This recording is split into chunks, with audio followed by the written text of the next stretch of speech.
Sir. आफूलाई टटोल्छ खोज्छ यसरी, आफै भित्र छिर्दछ। क्षमता जति छन् खोजी खोजिकन पर्खेल्छ र हेर्दछ। साना तीन कुरा पनि ती उनका महत्व ती सुन्दछ। धरतीमा उसले सधैँ नयाँ कुरा उन्दछ र बुन्दछ। एसक्युसी एक वृक्ष हो जगतमा, छाया छहारी सब। डराउन्न कहीं कहिले पनि ऊ चातुर्यताले अब।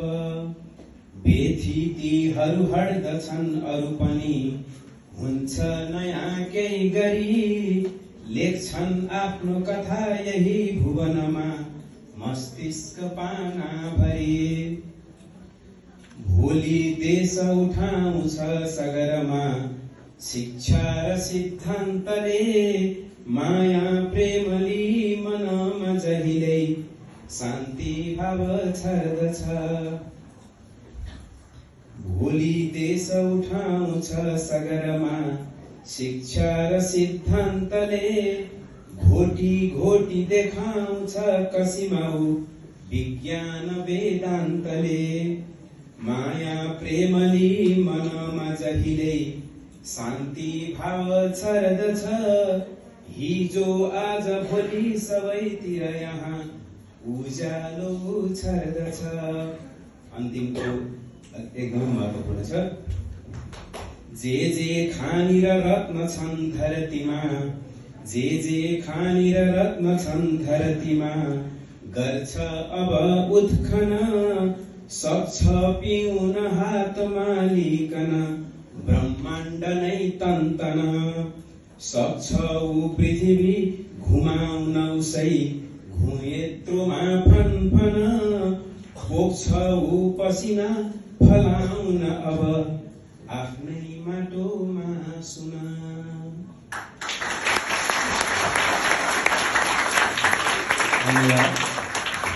मैले यो एसक्युसी को विभिन्न कविताहरूको सिरिजको यो 10औं हब कन्भेन्सनको लागि यो एउटा कविता रचना गरेको थिएँ। आजको यस 10th हब कन्भेन्सनमा एसक्युसीलाई सुन्न, बुझ्न, जान्न, बुझाउन, स्टुडेन्ट्सको ओभरअल एक्टिभिटिजहरूलाई अघि बढाउनका लागि, यस गतिविधिलाई नजिकबाट निहाल्न आउनुभएको यो नागार्जुन नगरपालिका वडा नम्बर 5 को वडा अध्यक्ष महेश रिमालज्यू, त्यसैगरी नागार्जुन नगरपालिकाको प्रवक्ताको रूपमा पनि हुनुहुन्छ महेश सर, र एफिनिटी हबको 10औं हब कन्भेन्सनलाई हामी अब कहाँ गर्ने, के गर्ने, कसरी गर्ने भन्ने सोच विचार गरिरहेका थियौं। यो कन्भेन्सन नेशनल कन्भेन्सनकै एउटा रूप हो। नेशनल कन्भेन्सनमा जे कुराहरू हुन्छन् यहाँ पनि त्यही कुराहरू हुन्छन्। यो अलिकति हाम्रो निराजन सरले पनि भन्ने गर्नुहुन्छ, यो भान्सु मात्रै सानो हो, बाँकी सबै प्रक्रियाहरू एउटै हुन् भने जस्तै अब हामी चिन्ता गरिरहेका थियौं र त्यो चिन्ता गरिरहँदाखेरि तपाईहरु किन चिन्ता गर्नुहुन्छ, म तपाईलाई सपोर्ट गर्छु, गर्ने तपाईहरु नै हो, ल यो कन्भेन्सन निर्माण एकाडेमीले गर्छ भनेर पोहोर साल 1 वर्ष अगाडि नै हामीलाई वचन दिए अनुरूप आज यस अवस्थामा, यो अवस्थामा भव्य रूपमा यो कन्भेन्सन हामी गर्न गइरहेका छौं। त्यसको ओपनिङ सेरेमनी को यो सेसनमा छौं हामी र सन् 2015 बाट एलआर स्कुलबाट सुरु भएको यो एसक्युसी को त्योभन्दा अगाडि नै हो हुनलाई, तर हामीले वर्किङ बडीको रूपमा सुरु भएको र त्यसको पहिलो अध्यक्ष हाम्रो निराजन सर, मैले उहाँको लागि 2 मिनेट समय खर्च गरेँ, माफ गर्नुहोला। र एसक्युसी मुभमेन्टलाई सिस्टमेटिक चलायमान बनाउनका लागि पनि लागि पर्नु भएको सुरुका दिनदेखि मैले पनि लामो समयको संगतबाट उहाँलाई राम्ररी बुझेको छु, चिनेको छु र एसक्युसीलाई पाठ्यक्रममा समावेश गरेर राष्ट्रिय र अन्तर्राष्ट्रिय स्तरमा पनि पुर्याउनका लागि महत्त्वपूर्ण भूमिका निर्वाह गर्नु हुने मध्येको एक व्यक्ति हुनुहुन्छ र हरेक काम गर्दा ससाना कामहरूमा क्वालिटी हुनुपर्दछ भनेर लाग्ने व्यक्ति हाम्रो निराजन सर हुनुहुन्छ। त्यसैगरी 10औं हब कन्भेन्सनलाई नेशनल कन्भेन्सन जसरी भव्य रूपमा सफल बनाउनका लागि यहाँ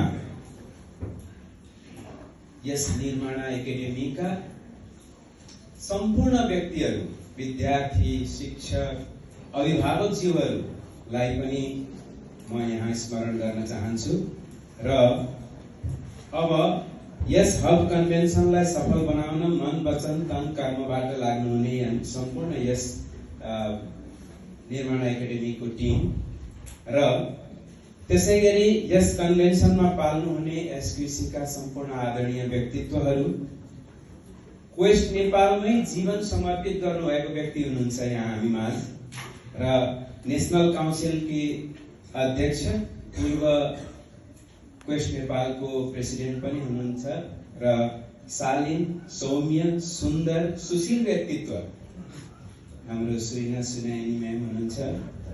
उहाँसँग पनि मेरो लामो समयको संगतले उहाँलाई पनि मैले राम्ररी चिनेको, बुझेको, जानेको, पढेको पनि छु उहाँलाई। र त्यसैगरी कर्मयोगी, काम गरेर कहिल्यै नथाक्ने, सबैको गुरु, जीवनका गुणहरू सिकेर कहिल्यै नसकिने, नामले पनि गणेश, कामले पनि गणेश, कुनै कुराहरू मैले त के भन्ने गरेको छु भने विघ्न हर्ता नै भन्ने गरेको छु। त्यस्तो हाम्रो आदर्श व्यक्तित्व क्वेस्ट नेपालको vice president Mohan Kumar Karki sir, Meena ma'am यहाँ हुनुहुन्न, उहाँलाई पनि मैले स्मरण गर्न चाहे। त्यसैगरी मन, वचन, कर्मबाट क्वेस्ट नेपालका विभिन्न गतिविधिहरूलाई अगाडि बढाउनका लागि लागि पर्नु भएको हाम्रो रामबाबु सर पनि यहाँ हुनुहुन्छ, क्वेस्ट नेपालको पिलरको रूपमा, उहाँलाई पनि मैले यहाँ स्मरण गर्न चाहे। त्यसैगरी यस एफिनिटी हब कन्भेन्सनलाई आज यस अवस्थासम्म आइपुग्नका लागि यो हब धेरै पुरानो हब मध्ये पर्दछ र यहाँ मेरो पनि यो दोस्रो कार्यकाल हो। योभन्दा पहिले गौतम महर्जन सरले 2 कार्यकाल सम्हाल्नु भएको थियो। त्यो भन्दा अगाडि हबको कुनै कन्सेप्ट नै थिएन।